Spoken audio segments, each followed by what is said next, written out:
Alright guys, it's your boy Dammit Clem here, and I'm here with One Piece Chapter 870 review. I can really break this down into characterization for three people. Nami, Sanji, and Beige. So, we didn't really know a lot about Beige prior to this arc. In fact, a lot of us thought we were dead. I was under the opinion that once that UFO thing abducted him, that was it. We weren't going to see him anymore.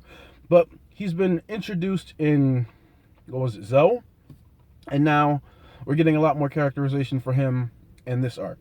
Particularly, we're seeing a lot more of the soft side. You would think for a gangster-like character, we'd be seeing a little bit more of a gritty side to him, but this arc is really showing him as more of a soft-hearted family guy. Alright, so the chapter actually begins with Big Mom doing this crazy-ass leap and punching Beige right in his chest. The man's on the ground, he's suffering, so Chiffon, for some reason, forgets that her mother hates her and sticks her head out of the freaking Capone castle, or out of Big Dad. So when she's sticking her head out of Big Dad, she's trying to plead with Big Mom, saying, oh, you know, we're your family, he's in there too. Just try to overlook it, Mom. And then she goes, oh, you're showing me that face again. Bong. So, bad idea on her part. And basically, Capone has a very real moment in this chapter where he kind of tells all of them, I don't care about any of you. The only reason Big Dad is here protecting anyone is because my subordinates and my family are in here. Screw you guys. And this is actually a reaction to something said by Nami. I don't really like Nami, and this is one of the reasons why I don't like her. So I get it. They're pirates. You know, you're looking out for yourselves. You're looking out for your own crew. It's a dog-eat-dog world. Capone is protecting everybody, right? They are all taking refuge inside of Capone. He is taking direct hits from Big Mom, the most imposing force on Whole Cake Island. Luffy says, okay, I'm going to knock her back. He just wants to get her off of Capone because he sees Capone on the ground suffering. And Nami stops him and basically says, okay, listen, we came here to get Sanji back and to get the poneglyphs. Like, this is all on them. We don't need to worry about it. I mean, I get where she's coming from. They're pirates after all, but this guy is literally risking his life to save you, and you're willing to throw him to the dogs, so to speak. And I remember reading somewhere that Ichiro Oda said Nami was one of the most intelligent people in East Blue. Here's another issue I have, right? If Nami is so intelligent, was she not paying attention when Capone said, if I die, all of us are going to get it because all of you are going to be tossed out and thrown to the wolves? Like, did she not think about that at all? Now, what's interesting here is that she said, like, you know, we didn't come here to fight. If you wanted to fight, you should have brought Zoro and the others. And I thought this was interesting because it kind of reminded me of earlier when Big Mom said that she could have defeated all the other Yonkos, even Whitebeard. Now, everybody is mentioned, but it's that one separation. It's that extra character. In this case, it's Zoro, because Zoro is sticking out and being named on his own as opposed to with everybody else. It makes me question, like, does she value Zoro's strength that much more above everyone else? Not as a person, but his actual individual strength? Or is it something a little bit different where, you know, because he's part of the monster trio, she's saying, you know, Zoro, which would complete the set of the monster trio because you have Luffy and Sanji and Whole Cake Island, and you would have Zoro there in theory if you came to fight. And then we have the rest of the crew. Because she does say we should have brought everyone. It just makes me think because Zoro was named specifically. But they do come up with a plan eventually, though. The idea is maybe if Caesar were to fly Capone out here, we'd be okay. But that plan is kind of half-assed because the second Caesar steps out, he's going to be covered by ornament hockey users, Big Mom herself, and he's definitely afraid of death, so pretty much every feasible power Big Mom has would work on Caesar. So the Vinsmokes actually offer up their services to allow everyone to escape by, you know, trying to hold off everybody as they're flying away, because apparently their flight suits or their raid suits do come with some sort of flying capability. So when we get to that point, we actually get a little dialogue between Sanji and Judge. And Sanji kind of has this real moment where he kind of says, the failure, the spawn son that you had died at sea when you kicked him out. I'm a completely different person, and we're not family. Don't call me family. And, Judge asks, why did you save us? And he goes back to Zeph. He kind of says, my father would probably think I'm a terrible person if I just let you guys die. So we're seeing more importance from Zeph. I know a lot of people thought Zeph might show up.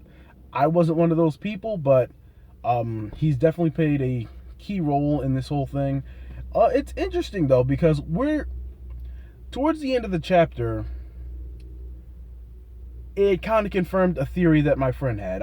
There's a guy named Jeff that I talk to a lot, one of my closer friends, and we talk about One Piece a lot. He's actually the reason I'm into One Piece. And he had kind of a theory that when it comes to the brothers, Ichiji, Niji, Sanji, and Yonji, that as you go down the list, that they may have kind of like they didn't get as much in terms of the actual scientific enhancement as the others. So Niji's the strongest. He's completely emotionless. Then Niji is he's a little bit more on the emotionless side, but he shows a little bit more arrogance. Then we have Sanji, who's completely just, foolhardy emotion. He doesn't have any of the scientific enhancements. And then we have Ichiji, Niji, Sanji, Yonji, who is on the latter end of it all. He seems to definitely have more emotion than the other ones, and he's also the weakest out of the three if we exclude Sanji. So it's pretty interesting. We see a little example of this because I believe Niji was going to rescue Reiju because they all go outside to try to, fight off Big Mom's forces and help Capone escape. And Reiju was about to get hit in the crossfire of one of the attacks, and one of the brothers was going to save Reiju, but Ichiji kind of says, no, leave her. Like, this, if anything happens, it's the fault of the weak here. So, the family element is present in Reiju. It's present, it looks like it's present in all the other brothers except Ichiji, which is interesting.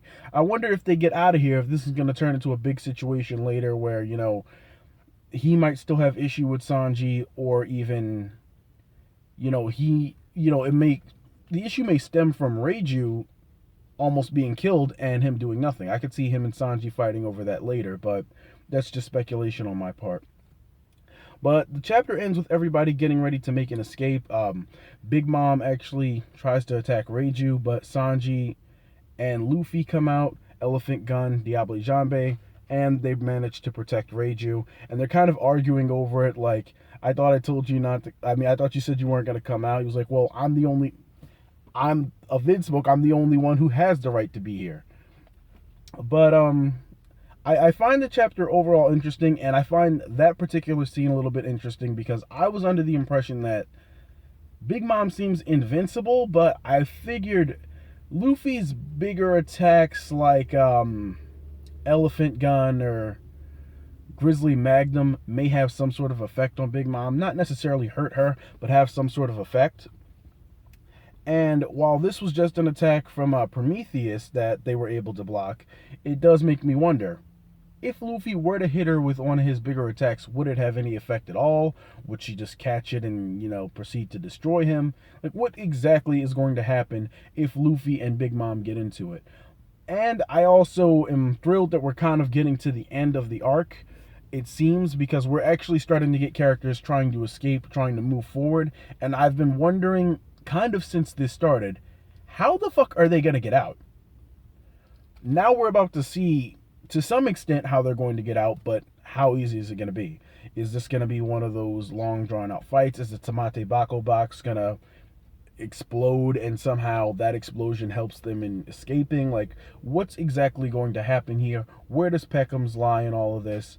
There are a lot of different theories. Oh, sorry, breakfast. There are a lot of different things that are going to go into the next few chapters, and I'm excited for it because I really want to see just how they escape. But that's about it. I'm on my break, so I need to get back to work. This has been Damn It Clem here, and I'll see you guys later. Hopefully I'll have some more videos for you. I had a few theories I wanted to throw out, but it all comes down to time. But have a great day. Comment, rate, subscribe.